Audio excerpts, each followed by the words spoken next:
Bakit palagi kitang pinapaluha at di nakikinig sa iyong sinasabi sa mga sagot upang maging maayos ang lahat sa ating dalawa? Siguro ay hindi ko na gusto makinig sa paulit-ulit mong mga kasinungalingan.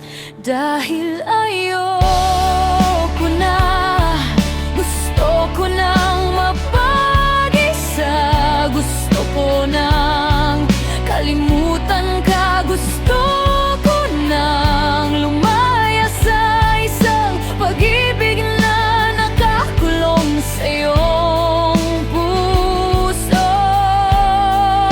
Ayoko na.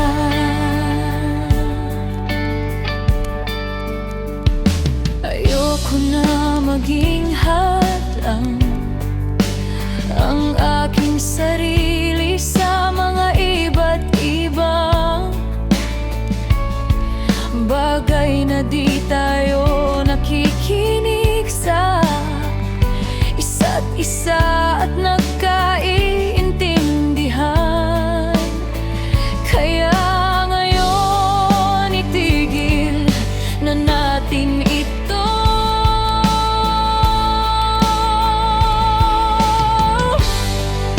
Siguro ay hindi ko na gustong makinig sa paulit-ulit mong mga kasinungalingan.